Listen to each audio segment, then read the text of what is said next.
देख रहे हैं राज्यों का फैसला और 2024 में होने जा रहे लोकसभा चुनाव का सेमीफाइनल माने जा रहे इन चुनावों में 4 राज्यों में जो चुनाव हुए हैं 3 में बीजेपी को बम्पर जीत हासिल हो रही है। तेलंगाना कहा जा रहा है कि कॉन्सोलेशन प्राइज के तौर पे है कांग्रेस के पास, लेकिन साथ साथ एक नॉर्थ साउथ डिवाइड भी बहुत क्लियरली नजर आ रहा है कि उत्तर भारत में बीजेपी बहुमत में है इन राज्यों में और तेलंगाना में कांग्रेस ने अच्छा प्रदर्शन किया है। सबसे ज्यादा चौंकाने वाले नतीजे सुशील छत्तीसगढ़ से आए, जहां पर उम्मीद थी कि शायद कांग्रेस किसी तरह सरकार बना लेगी, पर वो भी वहां भी जादू नहीं चल पाया बिल्कुल, और मोदी मैजिक बिल्कुल बढ़ चढ़ के नजर आ रहा है।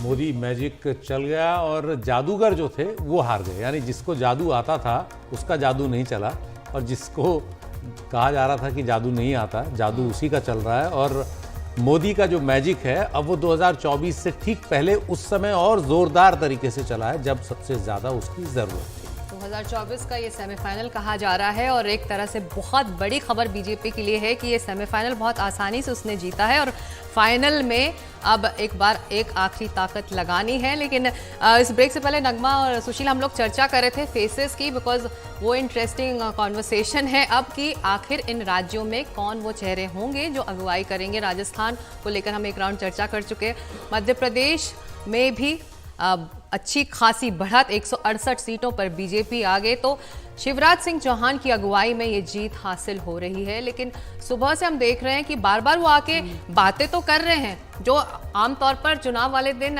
ये बड़े नेता चाहे ज्योतिरादित्य सिंधिया हो या शिवराज सिंह चौहान हो बाइट्स दे रहे हैं, बाहर निकल रहे हैं, इतना इंटरैक्टिव हैं, लेकिन क्या वही लीड करने वाले हैं ये मुकेश जी?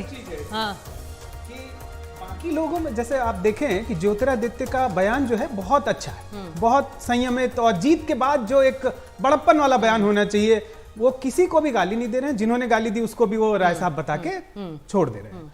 लेकिन दूसरी तरफ शिवराज लगातार बाइट्स दे रहे हैं और उस समय तक दे दिया उन्होंने जब थोड़ा इंतजार करते रहे। बड़े नेता आमतौर पे जिन्होंने इतना शासन किया वो इतनी जल्दबाजी नहीं दिखाते और इस तरह के बयान दे रहे हैं कि जैसे वो दोबारा आ रहे हो, आना चाहिए स्वाभाविक तौर पे।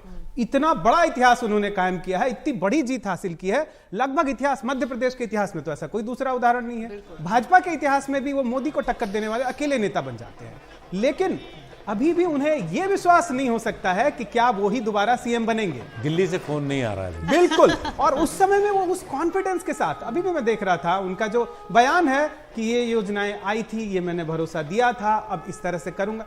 मुझे लगता है कि अभी थोड़ा सा जिस तरह की राजनीति अभी है, जो अभी जिस तरह से डिसीजन लिए जाते हैं, उन्हें थोड़ा सा और संयम रखना चाहिए था। जब तक जो सुशील जी ने कहा है कि फोन नहीं आया तब तक तो तुम अभी मॉनिटर तय नहीं हुए। जिस तरह से बीजेपी आला कमान खास तौर पर प्रधानमंत्री मोदी के दौर में है, सरप्राइज देने में उन्हें महारत हासिल है और अब 2024 का चुनाव है तो निश्चित ही कोई ऐसा सरप्राइज आएगा जो 2024 के फाइनल में जीत की ओर ले जाए। शिवराज चौहान का दावा बनता है, लेकिन जितनी बार वो टीवी पर आ रहे हैं लग रहा है कि उतने ही ज्यादा वो बेचैन है या उतना ही ज्यादा उनको इस बात का डर है कि कहीं उनके नाम का ऐलान होते होते न रुक जाए।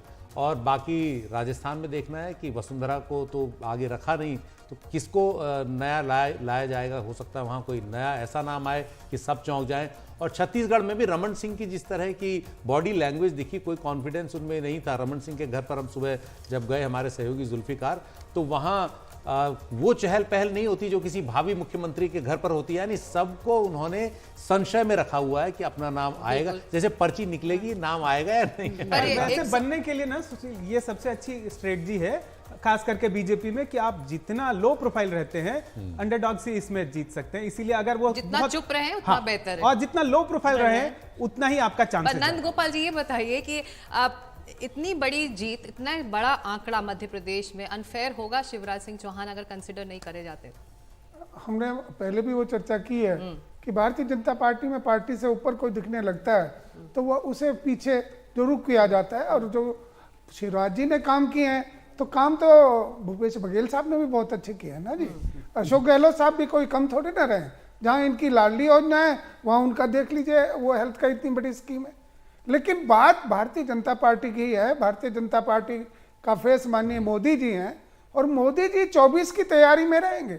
मोदी ये जरूर चाहेंगे कि ओबीसी चेहरा लाएं, चाहे उसमें प्रहलाद पटेल हो या कोई और हो। ऐसे ही वहाँ कोई एसटी चेहरा लेकर आएंगे छत्तीसगढ़ में जो पार्टी का अनुशासित सिपाही है और पार्टी के लिए डिवोटेड और सिपाही बनकर काम करे। वो हमारे चेहरे साथ- और नाम जी, इस समय नाम हमारे साथ तो आनंद उनका माधव भी पहले ही जुड़ खत्म गए कर हैं। दिया आपको गया एक सेकंड रोक रही हूँ। कांग्रेस प्रवक्ता आनंद माधव हमारे साथ जुड़े हैं। कांग्रेस के लिए एक खबर तेलंगाना से अच्छी आ रही है। कुछ कांग्रेस प्रवक्ताओं ने यह भी कहा कि राजस्थान में जिस तरह के नंबर्स आए हैं वो बहुत बड़ी जीत है, ऐतिहासिक जीत है, क्योंकि बहुत अच्छा कांग्रेस ने किया। पर आप देखें कि वहां पर गहलोत का जादू चला नहीं, तो आप क्या राजस्थान के प्रदर्शन को, छत्तीसगढ़ के प्रदर्शन को कैसे देख रहे हैं? छत्तीसगढ़ को भी अगर आप देखें तो वहां पे सिर्फ प्रधानमंत्री मोदी बनाम बघेल ऐसे ही चुनाव था, कोई चेहरा नहीं था। यहां प्रो इनकम्बेंसी भी कही जा रही थी राजस्थान में, लेकिन कुछ एनालिस्ट ये भी कह रहे हैं कि सेंटर की जो नीति थी वो बहुत ही गलत तरीके से अग्रेसिव रही। गहलोत जी ने तो काफी मेहनत की थी। ऐसा है कि जो भी रिजल्ट परिणाम आए हैं और जो भी फाइनल रुझान हम लोगों के सामने में आ रहा है, निश्चित रूप से वो उत्साहित करने वाला तो नहीं है, निराशाजनक है। हमें ऐसी उम्मीद नहीं थी। कहाँ कैसे हम कहाँ चूके, निश्चित रूप से हर सीट पे इसका होगा, क्योंकि कोई भी पॉलिटिकल पार्टी अगर चुनाव लड़ता है तो वो इसलिए लड़ता है कि उसमें जीत उसको हासिल हो। हम लोगों ने भी एक साथ मिल के चुनाव लड़ा था और इस प्रयास में लड़ा था कि हमको इसमें जीत हासिल होगी। लेकिन जिस ढंग से हमारे अशोक गहलोत जी ने काम किया, जितनी योजनाएं उन्होंने लाई, चाहे वो महिला सशक्तिकरण की योजना हो, चाहे फिर वो 7 गारंटी जो 1 करोड़ लोगों तक पहुंचाने की हो, या फिर महंगाई शिविर को करने वाली हो, या हेल्थ इंश्योरेंस की बात हो, इतना कुछ देने के बाद भी अगर हमको सफलता नहीं हासिल होती है तो इसमें निश्चित रूप से हमें सोचना होगा। बघेल साहब जो है वो इतने कद्दावर नेता थे, और क्यों ऐसा हुआ ये हम सब लोगों के लिए बहुत ही निराशाजनक है। हम ये सोच रहे हैं हम लोग कि ये मतलब ये बिल्कुल किसी को कोई उम्मीद नहीं थी कि इस तरह की स्थिति होगी। हम लोग निश्चित रूप से जो भी परिणाम आए हैं उसको लेके बहुत उत्साहित ना होकर हम लोग एक एक सीट पे चिंतन करेंगे, एक एक सीट पे मंथन करेंगे, और फिर देखेंगे कि इसमें आगे आपके हम जुड़ने कैसे से- मजबूत हों, जी। क्योंकि 138 साल की पुरानी पार्टी है, जीत हार चुनाव में लगी रहती है। तो ये आवश्यक है कि उस पे हम बातचीत करके आनंद फिर जी, आगे कैसे। आपसे आपके जुड़ने से पहले हम यहाँ स्टूडियो में ये चर्चा कर रहे थे कि मध्य प्रदेश में कमलनाथ जी ने काम किया जमीन पर, लेकिन बहुत पहले वो प्रचार में लग गए और चुनावों से ठीक पहले वो आश्वस्त होकर बैठ गए कि जीत तो हमारी है। तो प्रचार हुआ, काम हुआ, लेकिन चुनावों से पहले नहीं, बहुत पहले हो गया, जिसका असर अब दिख रहा है। हो सकता है। अब इस पे तो बैठेंगे जब हम लोग सब मिलके इस पे चर्चा करेंगे, इस पे यह प्रयास करेंगे जानने का कि ऐसा क्यों हुआ, तब उसमें से निकल कर आएगा कि कौन कौन से मुख्य कारण थे जिसके कारण हमारी ये स्थिति हुई। बहुत सारी चीजें जो है हम अपने पार्टी प्लेटफॉर्म पर डिस्कस करते हैं तो वो उसमें करेंगे। हाँ, ये जरूर है कि हम लोग आश्वस्त थे, हम लोग पूरी तरह आश्वस्त थे मध्य प्रदेश की जीत को लेकर, और हम लोग छत्तीसगढ़ की जीत को लेकर। लेकिन परिणाम जो बिल्कुल विपरीत आया, तो ये एक हम लोगों के लिए भी चौंकाने वाला विषय है कि क्यों ऐसा आया। रही बात जो बहुत आरोप लगते हैं, आपके भी चैनल पे मैं देख रहा था या और भी कही दिया गया कि हमारे शीर्ष नेतृत्व का जो है वो दौरा कम रहा, तो इस पे थोड़ा सा क्लैरिटी हम करना चाहेंगे कि ऐसा नहीं कि कम रहा। अगर आप राजस्थान की बात करती हैं तो उस 11 बार हमारे राहुल जी गए थे, 8 बार प्रियंका जी गई थी, 10 बार खड़गे साहब गए थे। उसी तरह से मध्य प्रदेश में भी 11 बार राहुल गांधी जी गए थे, 15 बार प्रियंका जी गई थी, 9 बार जो है खड़गे साहब गए थे। तो यही तो ऐसा नहीं कि हम लोगों ने सिर्फ ये- दक्षिण में ही तो यही तो concentrate सबसे किया बड़ी था। समस्या है कि जब इतनी बार इतने लोग गए तो उसका असर क्या रहा, पॉजिटिव या हाँ। उल्टा पड़ा? हाँ, बिल्कुल बिल्कुल तमाम स्टार असर- प्रचारक गए, उल्टा ही पड़ा। उल्टा दिख रहा है ना, फिर उसका फायदा नहीं हुआ या क्या आप हुआ? मतलब गिनवा आप भी कैसे रहे देख हैं और नहीं फिर नहीं, हम नतीजे भी अपनी सामने बातों को हैं। पहुंचा नहीं पाए लोगों तक। जो काम भी जैसे हम लोगों ने राजस्थान में किया या फिर छत्तीसगढ़ में किया, हमें लगता है कि वो हमको जमीन तक पहुंचाने के लिए और मेहनत करने की जरूरत थी। तो चूक रही तभी ये नतीजे आ रहे हैं। तो उन चूक को कैसे आगे दिया जाए, वो जो छेद है उन छेदों को कैसे, छिद्रों को कैसे बंद किया जाए, ये भी आवश्यक है। उस पर अब लोग काम करेंगे, मेहनत करेंगे। और हाँ, ये भी है, जरूर है कि तेलंगाना में जो हमारा पंजा आया है, जो वहां पे कांग्रेस आई है, ये भी हम लोगों के लिए एक सुखद समाचार है। लेकिन ये एक तरह से जो इस तीनों राज्यों की जो स्थिति हम देख रहे हैं, छत्तीसगढ़, मध्य प्रदेश और राजस्थान की, ये सीख भी हम लोगों के पास में, जो बातें कई लोग कह भी रहे हैं, आप लोग भी कह रही हैं कि कहीं ना कहीं थोड़ा बहुत हम लोगों का भी ये हो गया था कि नहीं, हम तो जीत ही रहे हैं, तो उसको देखना पड़ेगा। जी जी, हेमंत अत्री जी, हम जब अभी थोड़ी देर पहले मैं आंकड़े देख रहा था तो चाहे मध्य प्रदेश हो, चाहे राजस्थान हो, चाहे छत्तीसगढ़ हो, रीजन वाइज अगर देखेंगे तो सब जगह स्वीप है। ऐसा नहीं कि किसी एक रीजन में किसी ने कर दिया, किसी में दूसरा, सब जगह बीजेपी प्लस में है और अच्छे से है। इसका मतलब यह है कि जनता ने सब जगह एक ही तरीके से बीजेपी को ऊपर ले जाने की मतलब सोची और ठान ली और कर दिया। तो इसका मतलब है कि ये तो स्वीप है एक तरह से। सुशील जी, जो मध्य प्रदेश का जो चुनाव है वो तो बिल्कुल क्लियर स्वीप है और ऐसा अंडर करंट जो किसी कोई भी पकड़ नहीं पाया, ना हम में से कोई या बहुत सारे हमारे जर्नलिस्ट साथी जो ग्राउंड पे थे वो भी नहीं पकड़ पाए। लेकिन राजस्थान में जो है, एक तो रिवायत कायम रही है और दूसरा जब भी वो रिवायत कायम रहती है, इस बार एक थोड़ा सा फर्क ये है कि जो गहलोत की जो कमियां थी या गहलोत के जो प्लस पॉइंट्स थे, उसके कारण जो कांग्रेस को जो 30 से शुरू हुई थी, जब आप ये कैंपेन शुरू हुआ था अगर आपको ध्यान हो, तो कांग्रेस वाज समवेयर अराउंड 30, 35, 40। तो वो जो स्कीम्स और वो तमाम तरह का जो कैंपेन जिस तरीके का बिल्ड किया, despite all odds within party, with high command, so many others issue were there, everybody knows that. तो उस कुल मिलाकर के उस सारे खेल के अंदर फिर भी गहलोत की उतनी बड़ी हार नहीं है जैसे कमलनाथ का सफाया हुआ है। और वो जो हमारे साथी जो जर्नलिस्ट बैठे हैं वहां पर, वो तो अब ये भी कहने लगे कि आखिरकार कमलनाथ जी, जो रिलक्टेंस थी उनके अंदर, जो एरोगेंस थी उनके अंदर, उनके बेटे के अंदर या पूरी पार्टी लीडरशिप के अंदर विद इन मध्य प्रदेश, कमलनाथ ने ही कमल खिलवा दिया पूर्ण बहुमत से। तो वहां पे बहुत सारे लोग अब इस तरह की बात भी करने लगे। इशू इज बेसिकली, देखिए एक चीज समझने की, Kamal Nath is never a full time politician, we have to understand that. उनका एक बिजनेस पर्सपेक्टिव है, तमाम तरह की चीजें हैं। और आज की जो नरेंद्र मोदी के टाइम में जो कॉम्पिटिटिव पॉलिटिक्स है, 24/7/365, उसमें पार्ट टाइम पॉलिटिशियन की जगह नहीं है। प्लस शिवराज सिंह चौहान जैसा फॉर्मिडेबल चीफ मिनिस्टर, जो 18 साल की जो एंटी इनकमेंसी है, आप देखिए कैसे हवा में उड़ा दिया उसने। और कमाल की बात ये देखी कि इस चुनाव का जो net take away, Sushil ji, बड़ा इंटरेस्टिंग है और वो इस देश के इतिहास में बहुत थोड़ा होता है, बहुत हिस्टोरिकल है। बीजेपी 3 जगह पे ऐसा चुनाव जीती है जहां तीनों में सामने कोई नहीं था। मोदी जी दिल्ली में बैठते हैं, वो स्टेट में नहीं बैठते, और कांग्रेस के पास तीनों जगह के सामने वाले बंदे थे। तो बिना कोई सामने हुए, बिना सेनापति के कांग्रेस हार गई। ये एक बिल्कुल नई चीज है, क्योंकि सामने आपके कोई नहीं था, ना तो शिवराज सिंह चौहान कैंडिडेट थे घोषित, ना आप उस तरीके से वसुंधरा थी सामने, ना रमन सिंह थे। तो एक बहुत बड़ी स्ट्रेटेजिक फेल्योर है कांग्रेस पार्टी की, और जो उनको जितना इंट्रोस्पेक्ट करेंगे उतने वो परेशान होते जाएंगे, रास्ता नहीं मिलेगा उनको। इसको अगर दूसरी तरह से देखिए कि चूंकि कोई नहीं था और मोदी जी के नाम पर ही चुनाव हो रहा था, तो वो फायदेमंद हुआ। कोई नाम अभी तो नगमा जी जो सामने आ रहा है वही फायदेमंद रहा, वही फायदेमंद है, वही फायदेमंद रहा। बड़ी इंटरेस्टिंग चीज है कि आप जो भी फैक्टर निकाले वो हर तरफ दो, मतलब कांग्रेस को भी परेशान कर रहे थे तो बीजेपी को भी परेशान कर रहे थे। फैक्शनलिज्म है तो वो सिर्फ कांग्रेस में नहीं है, कि ऐसा नहीं है कि सिर्फ सचिन पायलट हैं, वहां भी हैं। अगर जाति का जो समीकरण है वो किसी एक पार्टी के पक्ष में उस तरह से नहीं है। अगर आप विकास का, डेवलपमेंट का एजेंडा देखें तो गहलोत ने तो ऐसी स्कीम्स निकाली जो कांग्रेस की भी किसी राज्य में नहीं आई, कहीं चर्चा भी नहीं हो रही थी, वो उन्होंने लागू कर दी।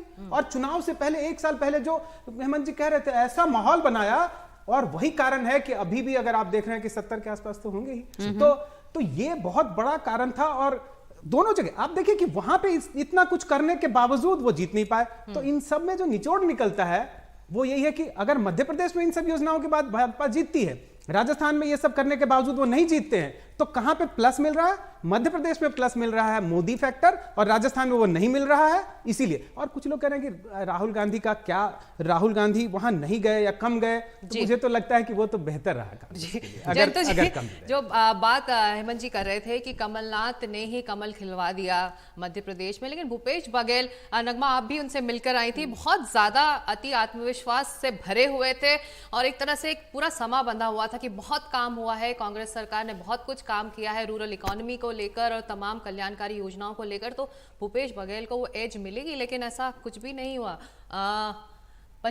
33 सीटों पर है कांग्रेस। इसमें मोदी जी का जो ब्रांड इक्विटी है, लोकप्रियता है, और उसके साथ अमित शाह जी का जो इलेक्शन स्ट्रैटेजी, ऐसे लग रहा था कि ये लोकसभा चुनाव ही हो रहा है।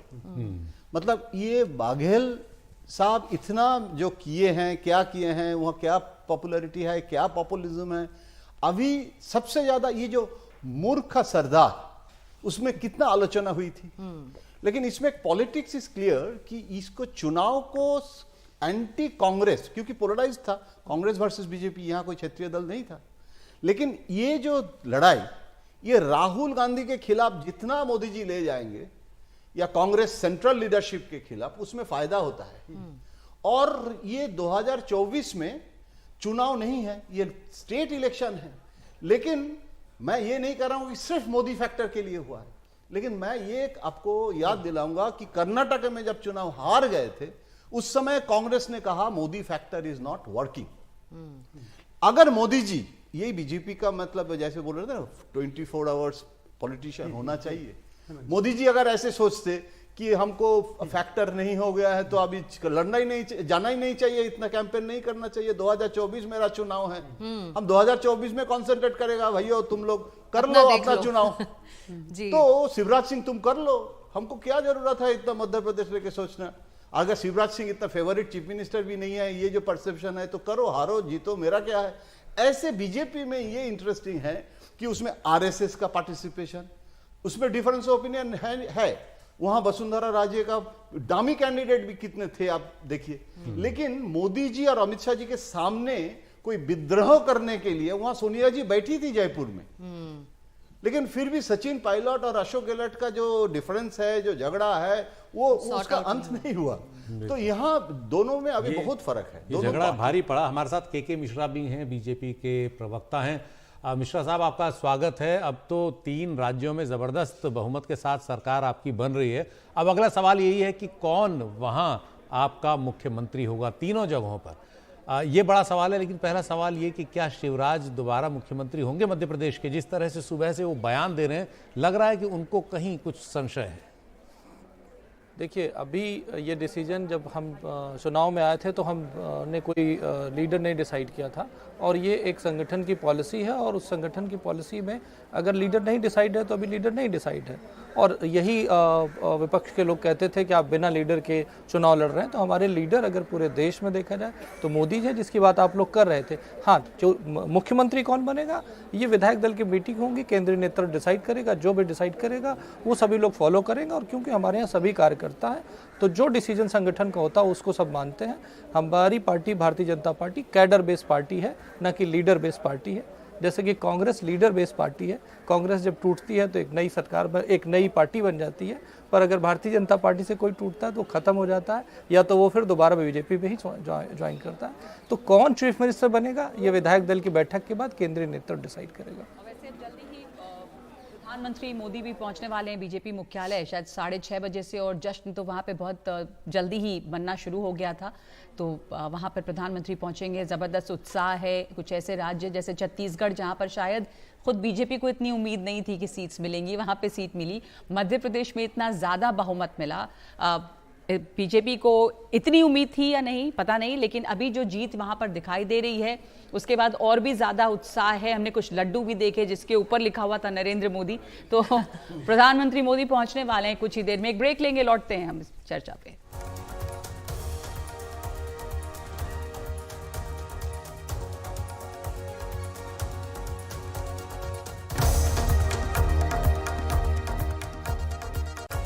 तो आज राज्यों की जनता ने अपना फैसला सुना दिया है। उत्तर भारत के 3 राज्यों में बीजेपी सरकार बनाएगी। तेलंगाना में कांग्रेस को बढ़त हासिल है और कांग्रेस वहां सरकार बनाती दिख रही है। लेकिन बीजेपी खेमे में इस बात को लेकर अब हलचल है कि आखिर इन राज्यों में अगुवाई कौन करेगा, कौन मुख्यमंत्री वहां बनेगा। और जश्न का माहौल है। प्रधानमंत्री भी, जैसा कि हम बता रहे थे कि बीजेपी कार्यालय वो पहुंचने वाले हैं, वहां पर मिठाई लड्डू भी बांटे जाएंगे और जश्न है सभी बीजेपी कार्यालय में। आप तस्वीरें देख सकते हैं, जयपुर का ये नज़ारा है जब वहां पर चुनावी नतीजों के ऐलान हुए, तो इस तरह से वहां पर बीजेपी कार्यकर्ता जश्न मना रहे थे। केंद्रीय मंत्रियों के भी प्रतिक्रिया आ रही है, ये सुन लेते हैं क्या कह रहे हैं। ये जीत खास है, देश को मोदी जी पर विश्वास है। पूरे राज्यों ने ये दिखा दिया है कि गारंटी केवल एक चलती है, नरेंद्र मोदी जी की, जो दुनिया के सर्वाधिक लोकप्रिय नेता हैं। और इन चुनावों में भी ये स्पष्ट तौर पर उभरा है कि लोग डबल इंजन की सरकार चाहते हैं, मोदी जी के विकास और गरीब कल्याण में विश्वास रखते हैं। और कुल मिलाकर देखा जाए, कांग्रेस की गारंटियां फेल हो गई। जहां भ्रष्टाचार करो और भूपे करो, ये इस तरह चिपका है कि महादेव ऐप के बाद तो और चिपका है। वहीं पर राजस्थान की महिलाओं ने मन बना लिया था कि बहुत हुआ अत्याचार और भ्रष्टाचार, अब माफ करो कांग्रेस की सरकार। कुल मिलाकर भाजपा की डबल इंजन की सरकार पर वापस मोहर लगी है। मध्य प्रदेश ने करके दिखाया है और जहां जहां कांग्रेस की राज्य सरकारें थी वहां जनता ने पूरी तरह नकारा है। नरेंद्र मोदी की गारंटी है विकास की। मोदी की गारंटी पर जनता ने जो भरोसा दिखाया है, भारतीय जनता पार्टी के कार्यकर्ता होने के नाते हम जनता के प्रति कृतज्ञता का भाव रखते हैं। बार बार भारतीय जनता पार्टी के कार्यकर्ताओं ने डंके की चोट पर कहा कि मोदी मैजिक रंग लाएगा। आज के परिणाम उसी का प्रतीक है। तो बीजेपी की ओर से तमाम नेताओं की प्रतिक्रिया आ रही है और सब बिल्कुल खुश हैं। अब लेकिन सवाल वही है कि मुख्यमंत्री कौन बनेंगे तीनों राज्यों में। हमारे साथ वरिष्ठ पत्रकार श्रवण गर्ग भी मौजूद हैं। श्रवण जी, आपका स्वागत है। एक तरफ तो ये चर्चा चल रही है कि बीजेपी किनको अब ताज, किसके सिर पर ताज पहनाएगी तीनों ही राज्यों में। दूसरा ये कि अब इंडिया गठबंधन का क्या होगा। समय बहुत कम है, 2-3 महीने के अंदर आचार संहिता लग जाएगी, फरवरी के अंत या मार्च में चुनाव होने हैं, अप्रैल मई में। समय कम है, संसाधन भी कम है, 2 बड़े राज्य भी अब आपके हाथ में नहीं है, राजस्थान भी चला गया, छत्तीसगढ़ भी चला गया। तो जब समय कम होता है, संसाधन कम होता है, तो हार्ड वर्क से ज़्यादा स्मार्ट वर्क चाहिए होता है। आपको लगता है कि इंडिया गठबंधन इस स्मार्ट वर्क के लिए बिल्कुल तैयार है? देखिए, इंडिया गठबंधन अगर स्मार्ट वर्क नहीं करेगा तो खत्म हो जाएगा। आपने देखा कि नतीजों के आने के साथ साथ या नतीजों की हवा के साथ साथ इंडिया गठबंधन की बैठक की घोषणा कर दी गई। ये नतीजे इंडिया गठबंधन के लिए बहुत बड़ा लेसन है। अगर कांग्रेस जीत जाती छत्तीसगढ़ में और एकाध और 2 राज्यों में, तो इंडिया गठबंधन टूट जाता, कांग्रेस के लोगों का दिमाग फिर जाता और कोई कमलनाथ कहता कि अखिलेश की बात छोड़ो। तो कांग्रेस में अहंकार आ गया था मध्य प्रदेश में और राजस्थान में खासकर। ये उस अहंकार का टूटना बहुत जरूरी था। मुझे बहुत ज्यादा आश्चर्य नहीं हुआ क्योंकि 2018 में इन तीनों राज्यों में कांग्रेस की सरकारें आई थी, तो इस बार तो एंटी इनकम्बेंसी का होना तीनों के खिलाफ जरूरी था। हालांकि सिंधिया साहब की मेहरबानी से सरकार गिर गई थी 2020 में, पर एक जो रहता है कि एक बार कांग्रेस और एक बार बीजेपी। तो अब कांग्रेस जो है वो अब सारे जो बैगेज है, कमलनाथ का बैगेज हो, अशोक गहलोत का बैगेज हो, दिग्विजय सिंह का बैगेज हो, उससे अपने आप को फ्री कर लिया है और एक नए किस्म की टीम कांग्रेस अगर नहीं बनाएगी तो विंध्य के पार की कांग्रेस और विंध्य के इधर की कांग्रेस में फर्क हो जाएगा।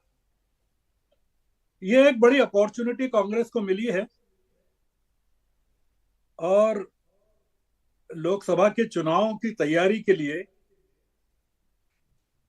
एक मौका है, क्योंकि कांग्रेस अगर जीत जाती तो जैसा आपने कहा बहुगुणा जी,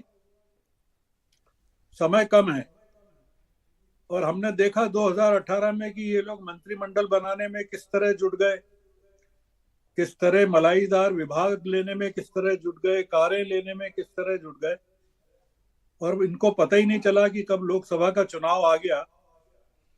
और मध्य प्रदेश में 29 में से 28 सीटें बीजेपी ने जीत ली, छत्तीसगढ़ में 11 में से 9 जीत ली, राजस्थान में 25 में से 24 जीत ली। इस बार ये जो मौका मिला है कांग्रेस को अपने रिवाइवल का, जिस तरह से कांग्रेस तेलंगाना में राख में से खड़ी हुई है, ये ब्लेसिंग इन डिस्गाइज है। जैसे कहते हैं ना कि एक अपशकुन में भी कोई शुभ की सूचना, ये कांग्रेस के लिए मैं इस तरह से मानता हूं, और कांग्रेस भी देश के लिए, लोकतंत्र के लिए, कि विपक्ष के लिए बहुत जरूरी था एक विपक्ष का मजबूत होना। अब देखना यह है कि भारतीय जनता पार्टी इतने मुख्यमंत्री पद के दावेदार हैं, राजस्थान में दिया कुमारी भी है और वसुंधरा राजे भी हैं और किरोड़ी लाल भी हैं, और मध्य प्रदेश में तो ढेर सारे हैं,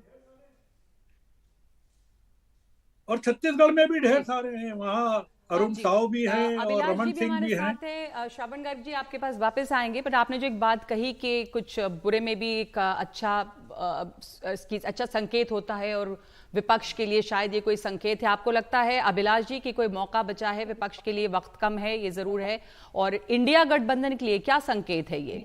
पर अभी बैठक होनी है 6 तारीख को, अगर कांग्रेस जीती छत्तीसगढ़ तो एक अलग बात होती है, वो छत्तीसगढ़ भी हार रही है, कोई ऐसा उलटफेर हो जाए ऐसा लगता तो है नहीं, तो उसमें अब क्या बार्गेनिंग पावर कांग्रेस की और इंडिया गठबंधन के अस्तित्व पर सवाल उठेगा? देखिए, आपको याद होगा कि इंडिया गठबंधन की एक बड़ी बैठक बंबई के बाद भोपाल में होने वाली थी, जिसको कमलनाथ जी ने मना कर दिया था कि मैं अभी नहीं चाहता, इससे मेरी पोल प्रोस्पेक्ट्स पर फर्क पड़ेगा। तो उसके चलते और उसके बाद ही पहली बार पता लगा शायद सब लोगों को कि इंडिया गठबंधन जो है ये लोकसभा के लिए है, राज्यसभा के लिए नहीं है। इसलिए अखिलेश यादव और कमलनाथ के बीच में भी तकरार हुई थी और उसको बाद में उन्होंने संभालने की कोशिश की। लेकिन मूल बात यह है कि जो कांग्रेस लगातार मध्य प्रदेश में कह रही थी कि पिछले 2018 में तो कमलनाथ पीसीसी के अध्यक्ष 6 महीने के लिए बने थे, और इस बार पूरे 5 साल वो अध्यक्ष रहे, उन्होंने पूरे संगठन में कसावट लाई है, और वो कसावट के नतीजे हमको सामने दिख रहे हैं। तो अगले 4 महीने में यदि कोई चीज ऐसी होती है जिसके कारण कांग्रेस वापस एक फिनिक्स, जो शिवराज सिंह कह रहे हैं, वैसे उठकर खड़ी होती है, तो मुझे इस पर थोड़ी शंका लगती है, क्योंकि अब जो डिमोरलाइज कांग्रेस लीडरशिप है। दूसरी बात एक ध्यान रखना पड़ेगी मध्य प्रदेश में कि कमलनाथ और दिग्विजय सिंह की राजनीति अब खत्म हो गई लगभग, there is no second line. अब ऐसी स्थिति में कौन ऐसे नेता लोग हैं जो अगले 4-6 महीने में कांग्रेस के संगठन को ठीक ठाक करके 29 उम्मीदवारों की सूची अच्छी बनाए, जो मोदी की इस टीम से टक्कर ले पाएगी? तो मुझे नहीं लगता है कि कांग्रेस अब उस स्थिति में रहेगी। यही इलेक्शन जो अभी 2023 का हुआ, इट वाज नाउ और नेवर फॉर कांग्रेस, और उसमें पता लग गया कि it was never for Congress. तो अब जो शक्तिशाली रूप से शिवराज सिंह उभर कर आए हैं, या उनके बाकी सारे लोग दिख कर आए हैं, और इतनी सारी सीटें जीत कर आए जिसकी भारतीय जनता पार्टी को भी अपेक्षा नहीं थी, तो अब ऐसी स्थिति में एक तरफ भारतीय जनता पार्टी बहुत उत्साहित है, दूसरी तरफ कांग्रेस भी बहुत हतोत्साहित हो गई है। अब वो राष्ट्रीय स्तर पर खड़ी होने में, मध्य प्रदेश के स्तर पर खड़े होने में, छत्तीसगढ़ या राजस्थान के स्तर पर वापस खड़े होकर धूल झाड़कर कपड़े झटक कर वापस कांग्रेस बीजेपी से टक्कर ले, इसकी संभावनाएं मुझे बहुत कम लग रही है। जी मुकेश जी, जो बात हम कर रहे हैं इंडिया गठबंधन की, भले ही गठबंधन अंदरूनी चर्चा में कहता रहा हो या फिर मीडिया के लिए कहता रहा हो कि हम लोकसभा के लिए साथ आए हैं, इन राज्यों के लिए नहीं आए थे, लेकिन नतीजे सामने हैं। जो आत्मविश्वास दिया है, जो विश्वास अब बीजेपी को इन नतीजों से मिल रहा है, ऐसे में लगता है कि वाकई कांग्रेस के लिए बहुत दुविधा होने वाली है कि हम कैसे बढ़े साथ, या फिर अकेले काम करना होगा। देखिए, ये गठबंधन की कोशिशें मुझे तो बहुत विश्वास इसलिए नहीं होता कि जितना भी आप इतिहास हाल का देखें, जब भी चुनाव का, जब वरना आप पार्टी करते रहें और जब आप दोस्ती यारी करते रहें, लेकिन जब संकट की घड़ी आए तभी नहीं साथ दें, वही बात होती है। जब क्रूशियल मौका आता है, जब एग्जाम का टाइम आता है, तब वो फेल हो जाते हैं। हर चुनाव के पहले दूरियां बढ़ जाती हैं, और ऐसा नहीं होता कि अचानक से जादू हो जाए। आपने अगर छोटा मोटा एडजस्टमेंट करना था तो वो अभी से करना था, वो बड़ा दिल दिखाना है तो अभी से दिखाना होगा ना। ऐसा तो नहीं है कि लोकसभा में दूसरी पार्टियां आपके लिए बड़ा दिल दिखाएं और अभी आप जहां पे आपको लगता है कि ठीक है, वो भी साबित हो गया कि ठीक नहीं थे, पर अगर आपको लगा तो इतने एरोगेंट हो गए कि आपने बिल्कुल पूछा नहीं कौन अखिलेश, वो अखिलेश, ये लैंग्वेज थी। तो इस तरह से आपने कोई बड़ा दिल नहीं दिखाया, और कई दूसरी जो पार्टियां हैं इंडिया अलायंस की, उन्होंने तो अभी से कहना शुरू कर दिया है ऑफ रिकॉर्ड कि बहुत अच्छा हुआ कि हमें कम से कम उनका एरोगेंस नहीं दिख गया कांग्रेस को। बिल्कुल ये अभी से। और देखिए, अभी मैं देख रहा था इलेक्शन कमीशन की वेबसाइट पे, मध्य प्रदेश में 0.4% है सपा का वोट, लेकिन अगर वो साथ मिलकर लड़ते, और वो पूरे राज्य में नहीं है, 0.4% है, लेकिन मैं फिर भी उसको महत्वपूर्ण इसलिए मानता हूं कि वो कुछ ही सीट्स पे है। और अगर वो हो सकता है कि अगर वो साथ लड़ रहे होते तो बाकी सीटों पे भी कुछ उनको वोट मिलते। तो ये लेकिन मैसेज बहुत गंदा दिया है और इससे इंडिया अलायंस को लेके अगर किसी को उम्मीद भी रही होगी तो वो और कम हो जाएगी। इसके साथ साथ वो नॉर्थ साउथ डिवाइड बहुत ज्यादा दिख रहा है आपको हेमंत नकवी साहब, कि कांग्रेस जो है, अब इंडिया अलायंस की हम बात कर रहे हैं पर कांग्रेस तो सिमट के साउथ में रह गई, क्या उनके पास अब नॉर्थ में भी बल्कि तेलंगाना रीजनल पार्टीज भी पार्टीज की जैसे वहां पर, चाहे आप तमिलनाडु देख लें या केरल देख लें, तो कांग्रेस ही कांग्रेस नहीं है वहां पर। और लेकिन इसके साथ ये भी कि बीजेपी वहां पे उतना इनरोड्स नहीं कर पा रही उस तरफ, पर बीजेपी हार्टलैंड में है। अब सुबह से हो रहा है कि मध्य प्रदेश हिंदुस्तान का दिल है और हिंदुस्तान के दिल में नरेंद्र मोदी हैं, तो वो तो एस्टैब्लिश हो रहा है। बीजेपी की असली चुनौती लगता है अब क्षेत्रीय पार्टियां हैं। नहीं नगमा जी, देखिए इसमें सुशील जी थोड़ा सा इसको उल्टा करके देखिए आप। बेसिकली कांग्रेस पार्टी जो अभी तक सोच के चल रही थी कि इस लोकसभा, इस विधानसभा 4 राज्यों के चुनाव के बाद we will be on a better pedestal to bargain with them, तो वो एक जुआ था और नरेंद्र मोदी उस सारे खेल को समझ रहे थे। मुझे आप एक बात बताइए, जो प्रधानमंत्री पद का दावेदार हो तीसरी टर्म के लिए, वो एक स्टेट इलेक्शन के लिए क्या इतना बड़ा जुआ खेलेगा? क्योंकि वो कांग्रेस की फॉल्ट लाइंस को जानते हैं, उनको पता है कि कांग्रेस को हराने के लिए अपनी जरूरत नहीं, वो खुद ही कर लेंगे अपना काम। तो राजस्थान के अंदर किसने हराया कांग्रेस को? राजस्थान में गहलोत की मूंछ की लड़ाई और जो साथ में जो सचिन पायलट का था, कभी भी मोमेंटम बना ही नहीं उस रूप में। 30 से चले थे आप, 70 तक जरूर पहुंच गए। लेकिन कमलनाथ की तो आप हालत देखिए, सेंट्रल इलेक्शन कमेटी की मीटिंग में कल्पना कर सकते हैं आप, सोनिया गांधी भी कभी भी मोबाइल फोन लेके नहीं आती और किसी भी सीईसी मेंबर को अंदर मीटिंग में फोन अलाउड नहीं होता। ये सेट रूल हाथ से नहीं, जब हम 2000 में कांग्रेस कवर करते थे तब से आज तक। और कमलनाथ सीईसी की मीटिंग में फोन पे बात कर रहे थे। See the level of arrogance. Basically Congress party को यह समझना होगा कि जो उन्होंने मध्य प्रदेश में चुनाव आउटसोर्स कर दिया कमलनाथ को, कैंडिडेट भी उनके, कैंपेनिंग का स्ट्रेटेजी भी उनका, खर्चा भी उनका, सब कुछ उनका, तो परिणाम भी सामने। परिणाम भी थोड़ा सा इसमें असहमत हूँ, थोड़ा सा असहमत इसलिए हूँ कि अब जो चुनाव लड़े जा रहे हैं, भाजपा नहीं लड़ रही, और भाजपा हमेशा से ऐसे नहीं रही है। भाजपा में अब मोदी अमित शाह लड़ रहे हैं और उनको अगर एक मान लीजिए तो एक हाईकमान लड़ रहा है। वही पैटर्न इस बार अशोक गहलोत लड़ रहे थे और कमलनाथ लड़ रहे थे। वही पैटर्न जब भाजपा जीत जाती है तो आप कहते हैं वो बहुत अच्छी बात है, और कांग्रेस हार जाती है तो उसके यही कारण गिनाया जाता है कि वहां पे सिर्फ अशोक गहलोत लड़ रहे थे। वहां पे जो भी डिवीजन था वो भाजपा में भी उससे ज्यादा था। भाजपा में तो, और भाजपा हाईकमान ने जिस तरह से सात वहां सांसद कर अचानक से एयर ड्रॉप कर दिए। राज्यवर्धन राठौड़ को आप लड़ा रहे हैं, दिया कुमारी को लड़ा रहे हैं, मैसेज क्या दे रहे हैं? आप डर पैदा कर रहे हैं ना कि दिया कुमारी, बालकनाथ हो सकता है कि अगले मुख्यमंत्री होंगे। आप सबके मन में भय पैदा कर रहे हैं। अचानक से नरपत सिंह राजवी जो 4 बार के विधायक हैं, वो कहते हैं कि भाजपा ने मुगलों के सामने घुटने टेक दिए, और वो ठीक चुनाव से पहले और अगले दिन उनको टिकट मिल जाती है। तो ये सब कोई भी फैक्टर नहीं है। फैक्टर सिर्फ एक ही है कि सबसे बड़ा फैक्टर यही है, ये क्यों नहीं चलता फिर आखिर? वो मध्य प्रदेश में कुछ और हो जाता है, राजस्थान में कुछ और हो जाता है। अगर भाजपा अपने हाईकमान से एक पार्टी एक अगर हाईकमान के ताकतवर हाईकमान से लड़ती है तो वही पैटर्न राज्यों में कांग्रेस में आकलन चलता रहेगा कि क्यों क्या कहां पे हुआ। अब जो जीता उसके लिए बहुत सारी चीजें हैं। एक ब्रेक ले लेते हैं, बस ब्रेक लेने ब्रेक आ जा रहा है तो हम ब्रेक लेकर लौट रहे हैं इस चर्चा।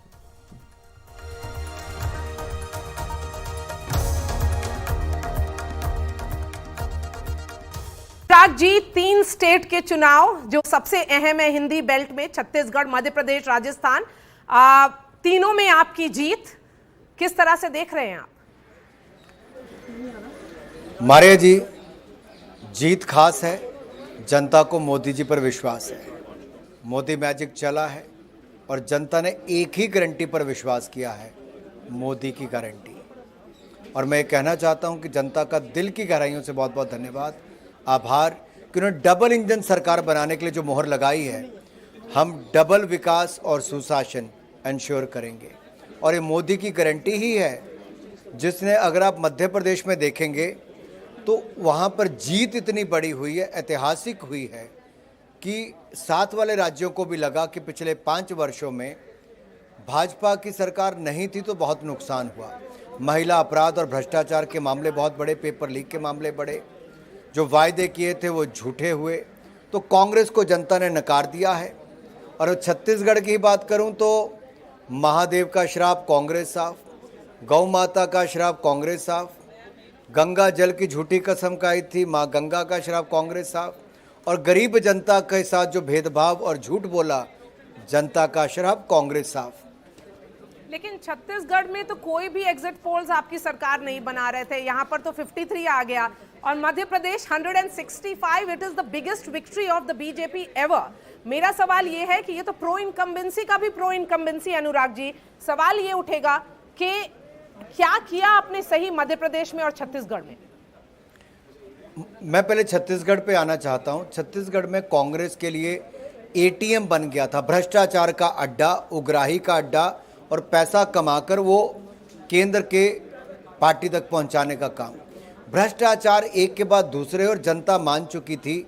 जैसे महादेव ऐप घोटाला आया, आपको याद होगा उससे पहले मैंने भूपे ऐप लॉन्च किया था वहाँ पर, और मैंने कहा था भ्रष्टाचार करो भूपे करो, यानी कि भ्रष्टाचार करके भूपेश बघेल जी को पेमेंट करो, और ऐसा चिपका। और प्रधानमंत्री मोदी जी ने भी जाकर जब कहा कि इन्होंने तो महादेव को भी नहीं छोड़ा, तो लोगों को वापस एक बार वापस याद कराना कि शराब घोटाला, कोयला घोटाला, गोठान घोटाला, महादेव ऐप घोटाला, घोटाले पे घोटाला कांग्रेस के छत्तीसगढ़ का राज्य बन गया था। पेपर लीक एक नहीं अनेक, राजस्थान में 19 पेपर लीक हुए, तो छत्तीसगढ़ में तो पूरी कांग्रेस का ऐसा लगता था उन्हीं के लिए सरकार नौकरियां निकाल रही है।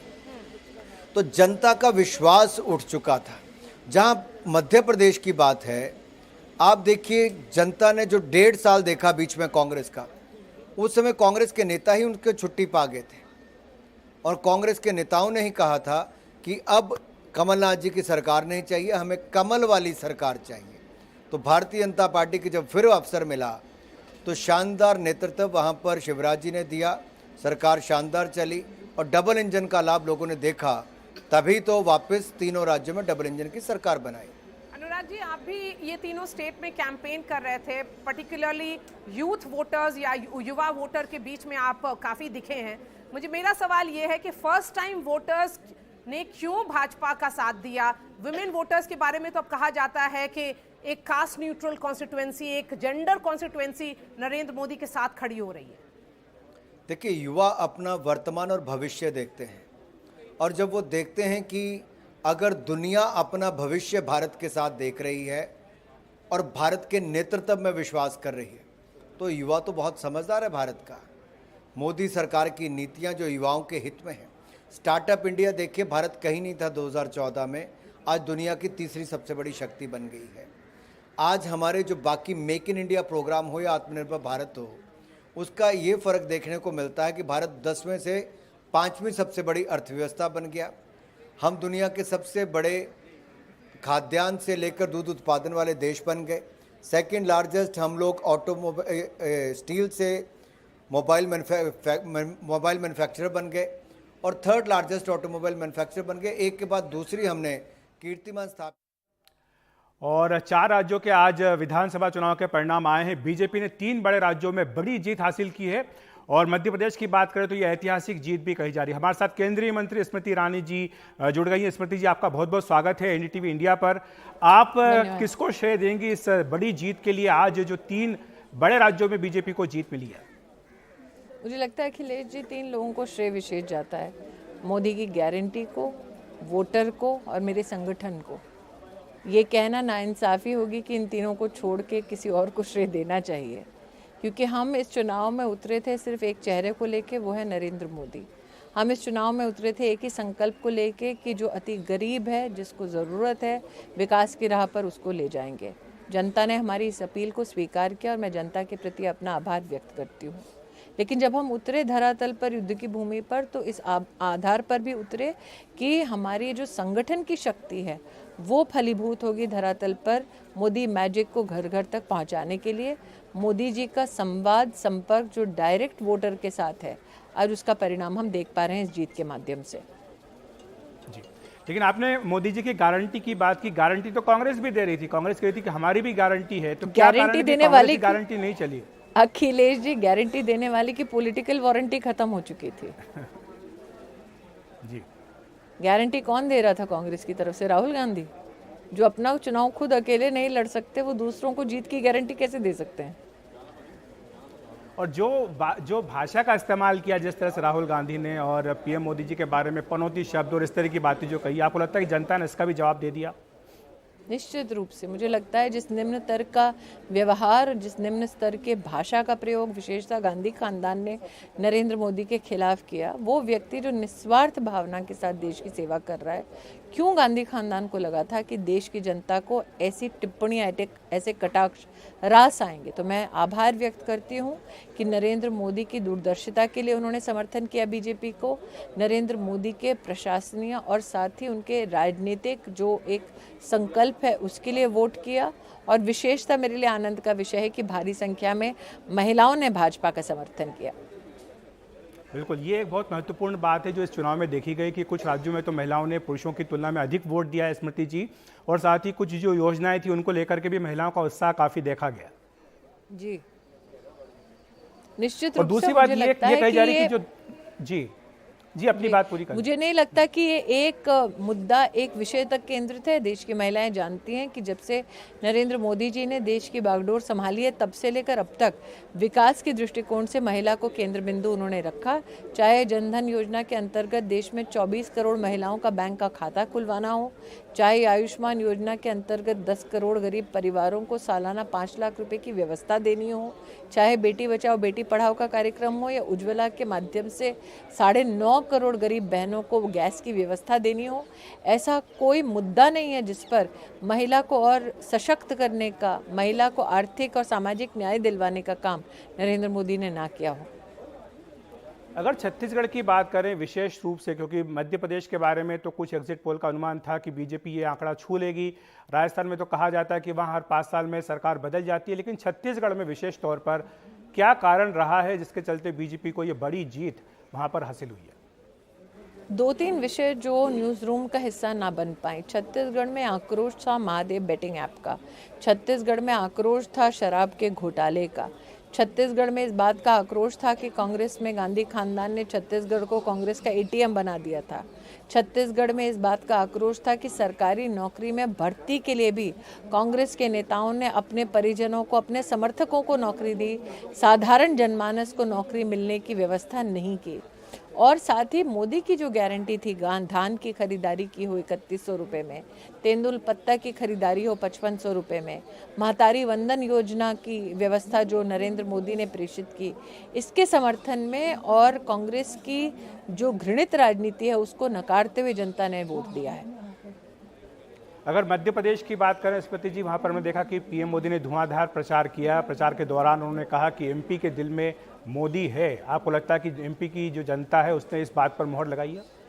सिर्फ एमपी के दिल में मोदी नहीं है, छत्तीसगढ़ के दिल में मोदी है, राजस्थान के दिल में भी मोदी है। लेकिन एक बात और राज्यवार बात करें तो मुझे लगा कि मध्य प्रदेश के बारे में इस बारे में मध्य प्रदेश में 15 महीने कांग्रेस के भी थे जिसमें जनता को कंपेयर करने का त्वरित मौका मिल गया। एक उदाहरण देती हूँ, कन्यादान योजना भाजपा चलाती थी जिसके अंतर्गत गरीब बेटी के कन्यादान में और विशेषतः संबल योजना के अंतर्गत 55,000 रुपये की व्यवस्था होती थी। कांग्रेस के पास जैसे ही सत्ता आई, कांग्रेस ने कहा पोस्ट डेटेड चेक देखा जाएगा, दिया जाएगा। हमारी सभ्यता में कभी भी कन्यादान पोस्ट डेटेड नहीं होता। तो मध्य प्रदेश में तो जनता ने साक्षात देखा कि कांग्रेस के पास जब सत्ता आती है तो जनता को किस प्रकार से बेहाल किया जाता है। उधर राजस्थान में अशोक गहलोत कह रहे थे कि मैंने एक के बाद एक कई योजनाएं दी हैं। वो ये कहते थे कि जनता मांगते मांगते थक जाएगी लेकिन मैं देते देते नहीं थकूंगा। आपको लगता है कि ये जो बातें थी इनको जनता ने मंजूर नहीं किया? मैं आपको अशोक गहलोत जी की व्यवस्था का एक छोटा सा उदाहरण देती हूँ। उन्होंने घोषणा कर दी कि मैं हर गरीब औरत को मोबाइल का फ़ोन दूंगा। चुनिंदा औरतों को फ़ोन मिला, हाथ में फ़ोन फट गया। जिसकी फ़ोन की गारंटी नहीं है वो कहाँ जाके 5 साल की और अर्थव्यवस्था को सुदृढ़ रखने की, महिला को सुरक्षा देने की गारंटी दे पाएगा? तो राजस्थान में आज जादूगर का जादू नहीं, मोदी का मैजिक चला है। जी। और एक बात जो आज देखने में आई है, कुछ कांग्रेस नेताओं की ओर से ये दक्षिण बनाम उत्तर की बहस छेड़ी जा रही है। हालांकि हिमाचल में कांग्रेस की सरकार है, तेलंगाना में बीजेपी का अच्छा प्रदर्शन रहा, 9 सीटें बीजेपी जीतती हुई दिख रही है, 13% से अधिक वोट है। बीजेपी के लोकसभा के सांसद दक्षिण में 29 है जो कि कांग्रेस के 28 से ज़्यादा है। इसके बावजूद इस तरह की बहस चलाने के पीछे आप क्या मंशा देखती हैं? देखिए, कांग्रेस पार्टी ने पहले जाति और धर्म के आधार पर बांटने का प्रयास किया, अब ज्योग्राफी के आधार पर बांटने का प्रयास कर रही है। और आज ये जो परिणाम जी अपनी बात। कांग्रेस की विभाजनकारी जो नीतियां हैं उसको जनता ने इन तीनों प्रदेशों में परास्त करके कांग्रेस को संकेत दे दिया है। और ये पहली बार नहीं है कि उत्तर भारत के बारे में इस प्रकार की टिप्पणी कांग्रेस ने की है। कांग्रेस के नेता राहुल गांधी ने वायनाड जाकर अमेठी वालों पर कटाक्ष करते हुए कहा कि अमेठी वाले उनको समझ नहीं पाए हैं। तो जिनका नेता ही बेखबर है उत्तर भारत के योगदान से, जिनका नेता ही उत्तर भारत का सम्मान नहीं करता, उनके बाकी चेले चपाटे क्यों करेंगे सम्मान। और स्मृति जी, आप जो ये INDIA गठबंधन है, इसके ऊपर आज के चुनाव परिणामों का किस तरह से असर देख रही, क्योंकि जो सहयोगी दल के नेता हैं उनके बयान भी आने शुरू हो गए। इसका जवाब है जो ममता बंदोपाध्याय ने दिया कि जिस खेमे में राहुल गांधी है, उस खेमे की हार निश्चित है। और 2024 के जो लोकसभा चुनाव हैं उस पर आप किस तरह से आज के चुनाव परिणाम का असर देख रही हैं? अखिलेश जी, मैं नरेंद्र मोदी के साथ 1.5 दशक से ज़्यादा काम कर चुकी हूँ। उन्होंने विकसित भारत का संकल्प देखा है, 2047 का संकल्प देखा है। 24 में सबकी राजनीतिक निगाह है, लेकिन राष्ट्र विकसित हो वो उनका संकल्प है। वो संकल्प पूरा होगा 24 और आगामी चुनावों में भी जीत के लिए भारतीय जनता पार्टी का कार्यकर्ता और संगठन प्रतिबद्ध है, ये मेरा विश्वास है। जाते जाते लेकिन कांग्रेस तो कहती है कि राहुल गांधी पूरे देश में जो है मोहब्बत की दुकान खोलने के लिए निकले हैं, तो आज के ये परिणाम क्या बता रही है? दुकान अब चलेगी या शटर डाउन? देखिए, दुकान का हाल तो हमें अमेठी में विधानसभा के चुनाव में दिख गया था। श्रीमती वाड्रा और राहुल जी पधारे थे विशेष हमें चुनाव में आजमाने के लिए उस सीट पर जहां पर 4 दशक उनके खानदान का एक छत्र राज रहा। 5 में से 4 विधानसभा की सीट वो सिक्योरिटी डिपॉजिट जमानत उनकी जब्त हो गई, 5वीं पे वो हार गए। तो जो अपने घर में चिराग बुझा देते हैं वो दूसरों को रोशनी कहाँ से देंगे। इसी नोट पर बहुत बहुत शुक्रिया आपको और बहुत बहुत बधाई बीजेपी की धन्यवाद इस जीत के लिए। वक्त एक ब्रेक।